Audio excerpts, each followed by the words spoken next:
స్వచ్ఛమైన పాలకి, కల్తీ పాలకి ఎట్లా ఎట్లా గుర్తుపట్టాలి ఎట్లా అనేది అది చాలా కష్టమైన పని. ఎందుకంటే ల్యాబ్‌లో టెస్ట్ చేస్తే తప్ప తెలుసుకోలేము. చూడడానికి తెల్లగా ఉన్నన్ని పాలు కావు.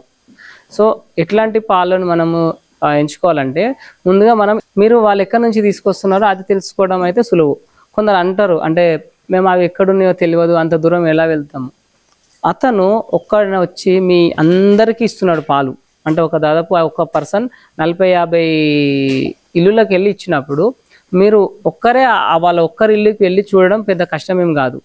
సో వాళ్ళ దగ్గర వెళ్ళి ఎటువంటి ఆహారం పెడుతున్నారు, అవి ఎటువంటి ఆవులు అంటే దేశీ ఆవులేనా లేకపోతే గేదెల మీరు ఏ పాలు కావాలనుకుంటున్నారు, వాటికి ఇచ్చే ఆహారం ఏమిటి, ఆక్సిటోసిన్ ఇంజెక్షన్స్ ఇస్తారు, చాలా ప్రమాదకరమైనవి. అటువంటి ఇంజెక్షన్స్ ఇచ్చిన పాలు తాగితే హార్మోన్స్ ఇన్బ్యాలెన్స్ అవుతాయి. థైరాయిడ్స్, పీసీఓడిస్, ఎర్లీ మేచ్యూర్స్ ఇట్లాంటివన్నీ దాదాపు మంచి పాలు తాగకపోవడం వల్లనే జరుగుతాయి.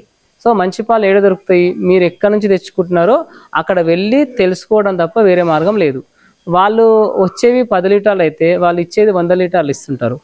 ఎక్కడి నుంచి ఇస్తున్నారు? కొంతమంది అంటే 5 లీటర్ల పాలల్లో ఏవో పౌడర్ తీసుకొచ్చి కలిపేసి ఆ పాలను చేసి ఆ పాలను కలిపి అంటే మీరు వెళ్ళండి, వాళ్ళ దగ్గర వెళ్ళి రెడ్ హ్యాండెడ్గా పట్టుకోవచ్చు. మీరు ఎవరి దగ్గర పాలు తీసుకుంటున్నారో వాళ్ళ ఇంటికి వెళ్ళండి, వాళ్ళ దగ్గర ఏమి అమ్ముతున్నారు, ఏమి ఉన్నాయి వాళ్ళ దగ్గర అని చూడండి. ఇప్పుడు మా దగ్గరికి రండి, నా దగ్గర వచ్చి సడన్గా ఏదన్నా ఒక రోజు మీరు వచ్చి చూడొచ్చు, పిండేటప్పుడు చూసుకోవచ్చు.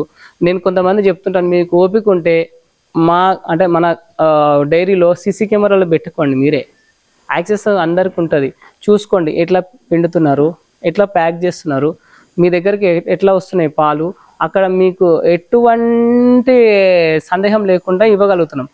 అలా మీరు కూడా చేయగలగాలి. అంటే వాళ్ళు ఎక్కడి నుంచి పాలు తీసుకొస్తారు అనేది తెలుసుకోవడం అయితే అత్యవసరం.